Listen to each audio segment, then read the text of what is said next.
This is recording. So I have to ask questions about human sexuality. My first question section thing is mindfulness. And my first question is, what kind of person am I? And I'd say that I am a introverted person. I'd say I'm kind of goofy and awkward, I guess. I love to talk, though, which is weird. I'd also say I'm kind of the artsy type. Um, I don't know. I also think, also kind of like the fashionable whatever type. Yeah. The next question is, what are you? How do you communicate your emotions and thoughts? I communicate my emotions and thoughts very wholeheartedly. I don't hold back from how I feel, and I don't try to change my thoughts and my feelings. What is my screen? With my whole mind. What? All that good stuff. How does my communication style influence my relationships with significant others? Well, I'm kind of goofy and awkward, so it's hard for me to take a lot of things seriously, but I guess I'm more so serious in relationships than I am with friendship relationships. Like significant other relationships, I'm more like, I am a lot more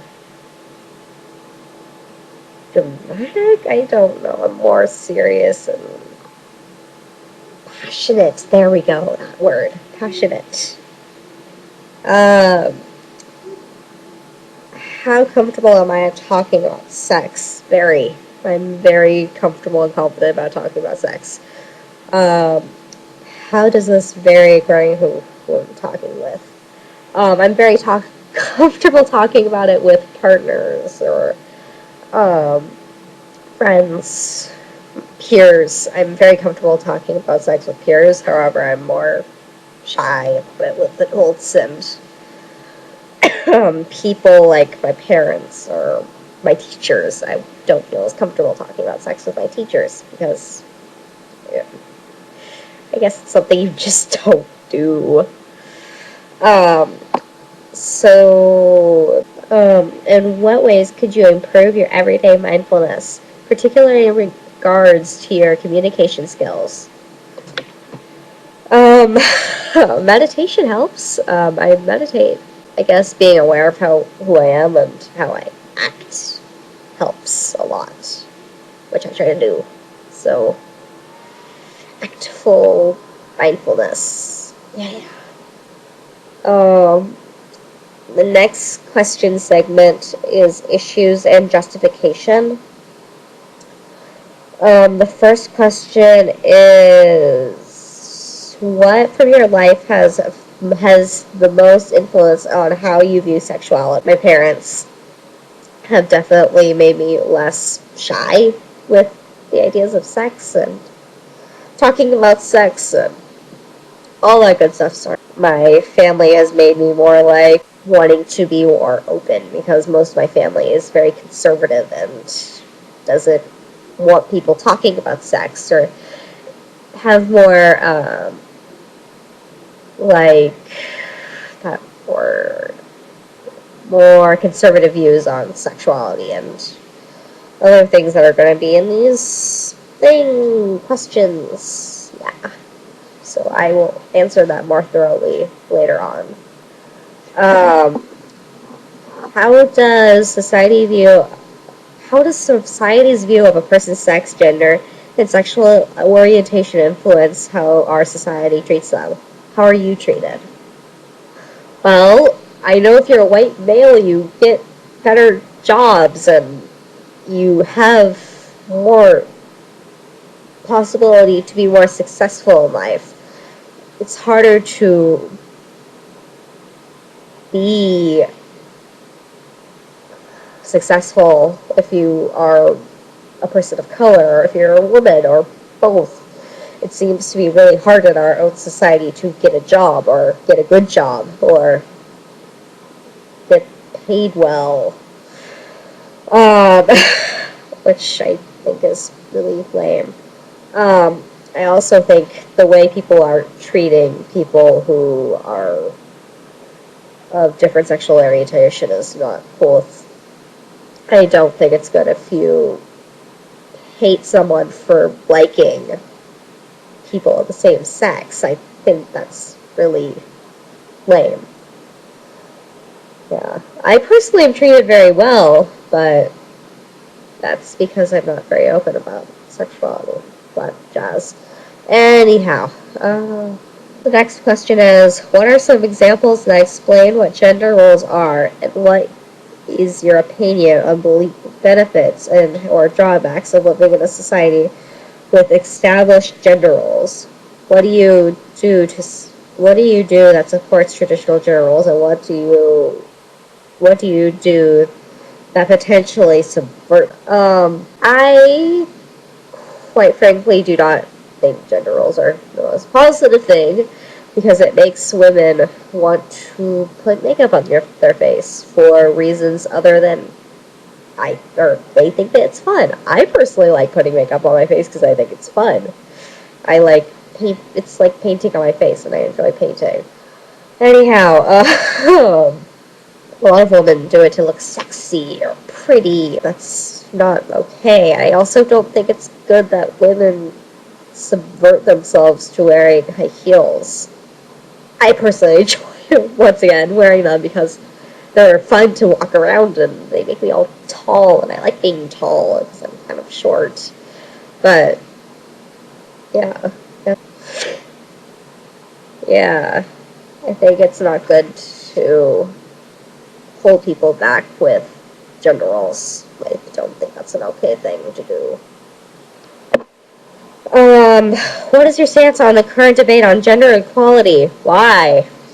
I personally think people should marry whoever they want. I have a lot of, gay, lesbian family that wish they could get married but can't because of the current rules and policies of that. However, I don't think it's good that there is so much controversy over what people or how people love. I think that's not okay. Love is something mental, not completely external. I don't know.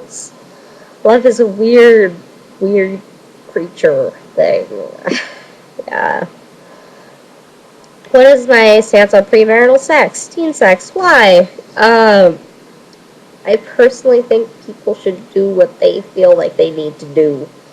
I think that, my example is pretty much, I think people should do what they need to do, whether it be sexual or not. I mean, there should be restraints, because that can go with a lot of things. Some of those things are good, like do what you need to do. Murder, yeah, that's not good. Anyhow, yeah. What is my stance on abortion? That goes also with do what you need to do. I think women should have the right to choose what they want to do with their bodies. I don't think it's good that people, like men, have the chance to vote or force women to not be able to, have control over their bodies. I think if you don't want a child, you should be able to remove that pre-child, what's that word? I can't think of that word. Fetus. There we go, fetus. I was thinking of infant, not infant, fetus. I think you should be able to remove it from your body if you feel like that's necessary. Or if you don't feel like it's necessary, I think you should allow it to grow in your stomach and pop out 9 months later. Yeah. Should birth control and or sexual barriers be made available for teens? Why or why not? I think it should.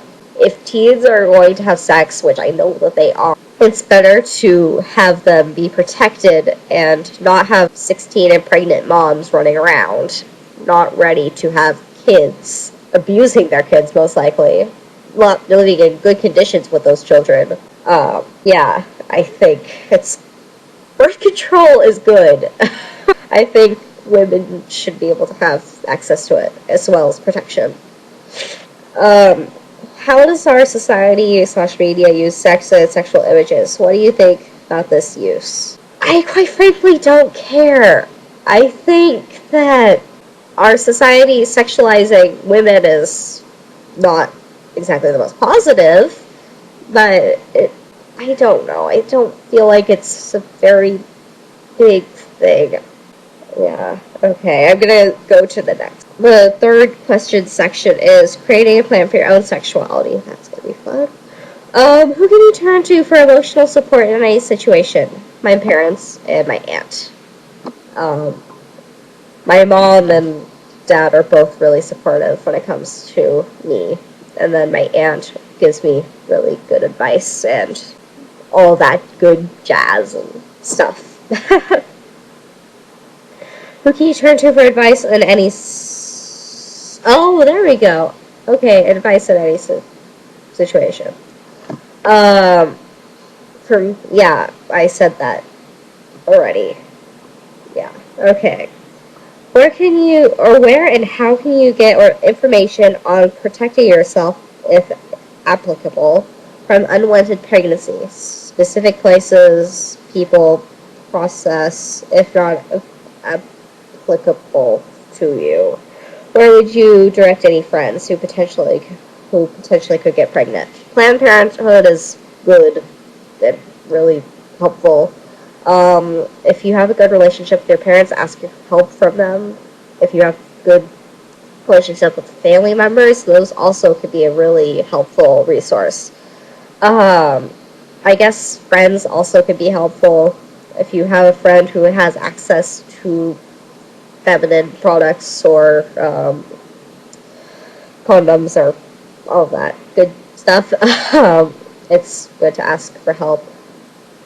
Yeah. What diseases, infections, issues surrounding sex are you most aware of? How prepared do you feel to healthily deal with any issues that arise? What do you think you need to learn more about and prepare better for? Um, as I've said before a lot, my parents informed me a lot, and school has informed me a lot, so I feel very well informed. The internet is also very informative. Where and how can you get information on protecting yourself and or dealing with sexually transmitted diseases and infections? As I've said before, parents, family, Planned Parenthood, all that good stuff.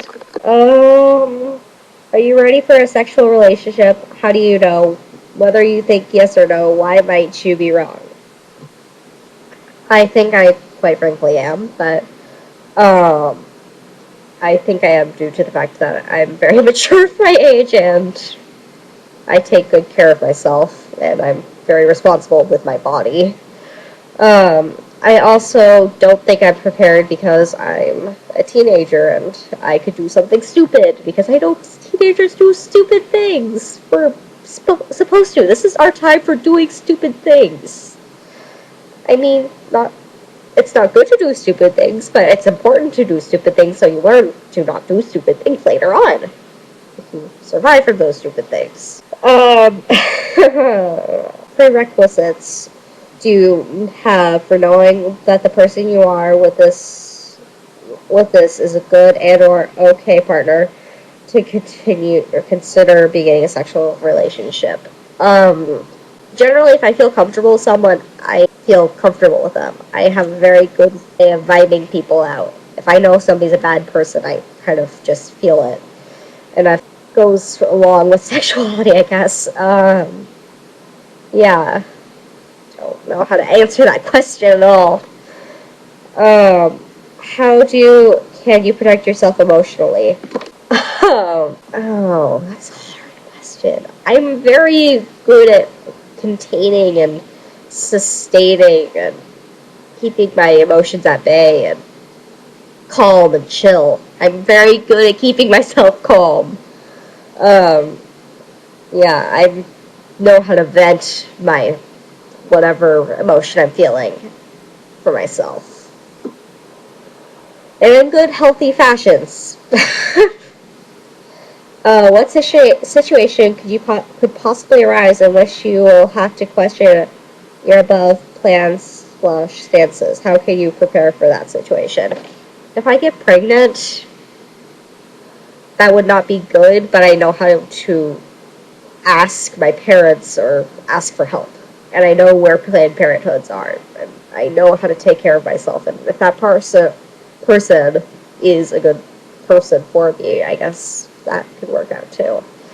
It depends on the situation and the person and the age I am and how mentally ready I am for anything to arise in my life. So yeah,